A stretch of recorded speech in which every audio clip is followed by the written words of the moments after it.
Now back to Inside West Virginia Politics with Mark Curtis. And welcome back this weekend to Inside West Virginia Politics as we continue our discussion of energy policy here in the state of West Virginia.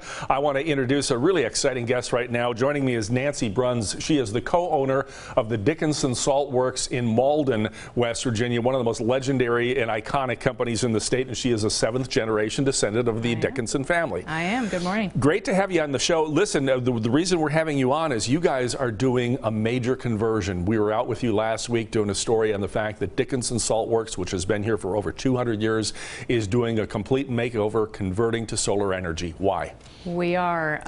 Well, we see it as being good stewards of our environment, and it fits with our mission to have a very low environmental footprint. We use natural solar energy to evaporate and crystallize our salt, and it's in our mission to have a very low environmental footprint and to be carbon neutral by 2025. So this was a step in the right direction. I would imagine this is a costly venture. I was out there watching the big panels being put in on your roofs, and this can't be a cheap endeavor, but is it a good investment? Do you anticipate you're going to make your money back that you're putting in the outlay right now? We will. It will cover 75% of our energy usage over a year. There'll be some months where we're actually feeding energy back into the grid without using it all, and then some months where we're not completely supporting ourselves.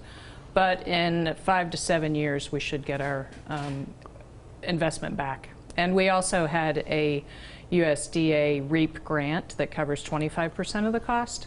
So that was a big help as well. Yeah, I wanted to delve into that a little bit because the United States Department of Agriculture provides grants because you're an agricultural endeavor in part. And so fully 25%. This is the kind of thing that might encourage another business owner out there watching say, if the feds are going to pay 25%, I'm all in. Right. Yeah, and it's not cheap. We got approval for our grant about 18 months ago, but we had to get to a place where we could afford the outlay of cash because it's not a cheap endeavor. But in the long run, it will save us money, and that USDA money, it's free money. So take it, and they're great to work with, and they're very encouraging for these products. This is kind of a signal to other businesses and companies, hey, if they can do it, we can do it too. Do you hope it inspire that way? Oh, I hope so. I mean, that's not my goal, but I do. It's the right way to go. And I think in West Virginia, being an economy that was based on fossil fuels, the future is not there. And as hard as that is, we have to embrace what the future is, and the future is renewable energy. And we have to do it. When you see the contractors out there and the guys up on your roof pounding the nails and laying the solar panels, I mean, does that say there's jobs that can come with it? That could be, because people are looking to, if the coal industry is on the decline, those jobs got to go somewhere. Is renewable energy an option? The retraining of, say, miners who are out of work to get them into the new economy? Absolutely. I mean, we had, I would say, 6 to 8 people out working on this project to get it installed. It'll be 10 to 12 full days of work. Just for our little project. So and as it gains ground, I think more and more people will be working in this field. I was wondering about that because this past year, there were so many things that go on during the legislative session, and one that did not get a lot of attention, but it's certainly significant, a solar energy bill was passed by our legislature. What's the fallout, and how much did that have to do with what you're doing now?